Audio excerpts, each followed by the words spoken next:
Ça fait des mois qu'on tient tête. Une entente visiblement obtenue à l'arraché. On sait que des pays à travers le monde sont en train de regarder ce qu'on a pu avoir. Le gain, c'est une contribution financière de Google de 100 millions de dollars qui sera versée chaque année aux médias canadiens.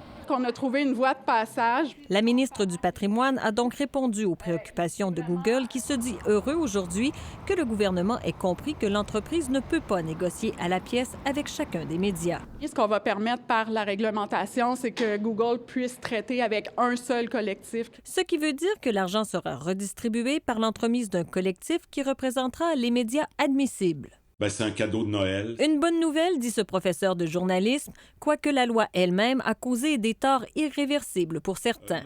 C'est un bon compromis, mais effectivement, on se rend compte que C-18 était une fausse bonne idée, finalement, parce qu'on a quand même perdu le partage des nouvelles dans Instagram et Facebook. L'exode des revenus vers les géants du Web se poursuit à vitesse grand V et constitue une menace constante pour l'information locale. Et la menace est loin d'être dissipée pour le président de Radio-Nord Communication qui embauche 25 journalistes dans des stations de radio et de télévision, principalement en Abitibi et en Outaouais. Facebook a bloqué nos pages de nouvelles et on a eu une baisse de 76 % de trafic sur nos plateformes numériques. L'entente avec Google représente tout de même un baume pour l'entreprise. Ce que j'entends à travers les branches, c'est qu'il pourrait avoir un montant de 11 000 $ par journaliste. De son côté, CBC Radio-Canada parle d'une étape importante dans le développement d'un écosystème de l'information sain pour les Canadiens et les Canadiennes.